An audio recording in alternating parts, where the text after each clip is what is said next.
Dr. Fauci also said the current surge of cases can be turned around if the 93 million people who are eligible for vaccinations get the shot. As we face another surge of new COVID cases across the country, a lot of people are wondering, how much more of this are we going to have to take? Just think we're months away from hitting that 2-year mark in the pandemic.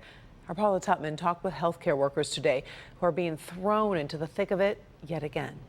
Okay, so today the question is, are healthcare workers mentally and emotionally prepared for what's likely coming down the pike?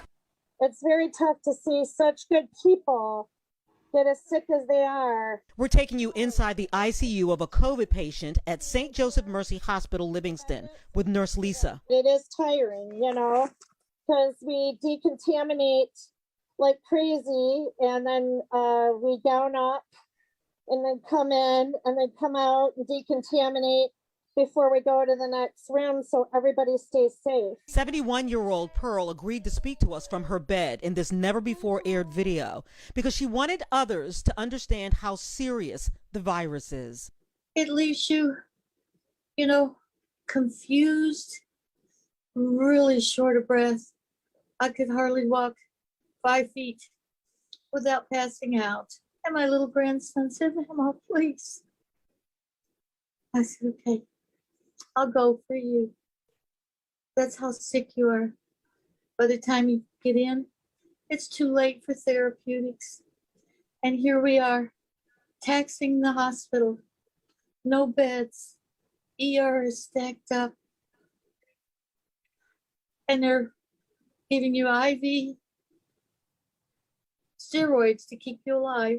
And as sick as she was more worried about her nurses. For them to do one shift taxes their body 3 times as if they were working 3 times harder. Can you imagine that? It's going to affect their life in the long run. This segment was shot in April, and Pearl agreed to allow us to follow her progress. Today, she is still on oxygen and fighting to get her life back at home. But her nurses and nurses throughout the Metro Detroit area are prepping to go back to their old lives as the Delta variant infects more and more people. Nurse Dominique Jokai is stationed at Henry Ford Hospital, Macomb, which currently has the most patients in that hospital group. I've worked in the hospital for, it'll be 7 years in November. And usually, there's always trying to separate work from home. But with this, it was even at home, you're still dealing with the pandemic because, people that can be affected by it too. So it was almost work was coming home with you. So you couldn't really separate yourself from both. At Henry Ford Hospital, Macomb, they never stopped prepping for the worst, even when they had 0 COVID patients. But now, Nurse Jokai is getting her head back into the game to go back to surge pace. It's a little upsetting just because we get these kind of moments where we feel like we can see the light and we're doing better. And, we had moments where we had no COVID patients at all within the whole hospital.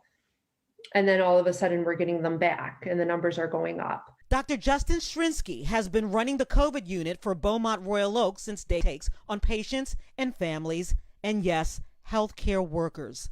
To have that kind of powerlessness against this disease, it's beyond taxing to the people who are still doing this kind of care. And he is frustrated by the people who refuse the vaccine until they get to his COVID ward because the severity of their illness can be avoided. We're all tired. We're all exhausted.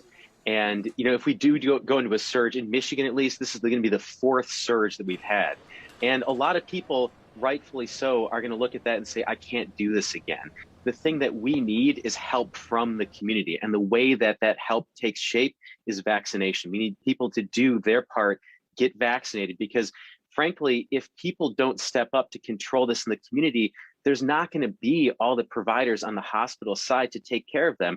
People simply can't stay in there and do this kind of work that long. Paula Tutman, Local 4.